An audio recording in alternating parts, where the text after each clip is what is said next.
উপনয়নের পর একটি ঘটনায় গদাধরের পরিচয় পেয়ে গ্রামের লোকজন খুবই অবাক হয়ে যায়। গ্রামের জমিদার লাহাবাবুদের বাড়িতে কোনো একজনের শ্রাদ্ধের সময় অনেক বড় বড় পণ্ডিতদের নিয়ে আসা হয়। পণ্ডিতদের মধ্যে বাদানুবাদ শুরু হয়ে যায় একটা প্রশ্ন নিয়ে। কেউই সমাধান করতে পারছিলেন না। সেই সময় বালক গদাধর উপস্থিত হয়ে ওই বিষয়ের সুমীমাংসা করে দিয়েছিল এবং পণ্ডিতেরা তাকে অনেক প্রশংসা ও আশীর্বাদ করেছিল।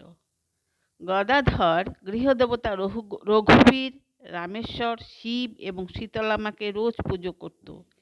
এরপর তার ভাব সমাধি ও নানা দিব্য দর্শন হতে থাকে। শিবরাত্রির সময় তার আবার সমাধি ও দর্শন হয়। পাড়ার সতীনাথ পাইনদের বাড়িতে শিব মহিমার যাত্রা হবে, কিন্তু শিব যে সাজবে সে আসেনি। তাই সকলের অনুরোধে গদাধর জটা, রুদ্রাক্ষ, বিভূতি মেখে শিব সেজে এমন তন্ময় হয় যে তার বাহ্য সংজ্ঞা ছিল না। বহুক্ষণ পরেও যখন চেতনা হলো না, তখন সে রাত্রির মতো যাত্রা বন্ধ করে দেওয়া হয়। এরপর থেকে গদাধরের বারবার ভাব সমাধি হতো। গদাধরের বিদ্যার্জনে উদাসীনতার কারণ হলো তার সূক্ষ্ম দৃষ্টি। তার বাবার বৈরাগ্য, ঈশ্বর ভক্তি, সত্য, সদাচার ও ধর্মের মন সবই তার মধ্যে বিদ্যমান ছিল।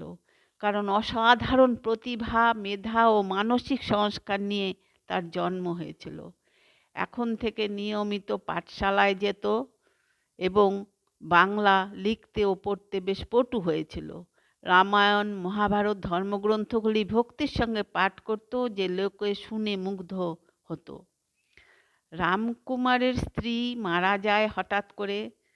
তার কিছুদিন পরেই রামকুমার রামেশ্বরের উপর সংসারের ভার দিয়ে কলকাতায় যান এবং ঝামাপুকুর নামে একটা গ্রামে টোল খুলে ছাত্রদের পড়াতে শুরু করেন।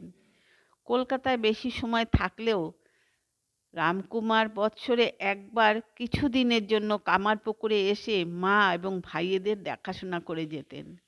রামকুমারের ছাত্র সংখ্যা দিনে দিনে বেড়েই চলতে লাগলো এবং টোলেরও অন্য কাজকর্ম থাকে, তাই রামকুমার গদাধরকে সঙ্গে নিয়ে কলকাতায় আসেন নিজের সাহায্য হবে বলে।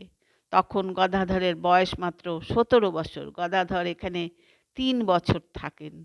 সবাই আমার নমস্কার নেবেন। সবাই সুস্থ থাকবেন, ভালো থাকবেন।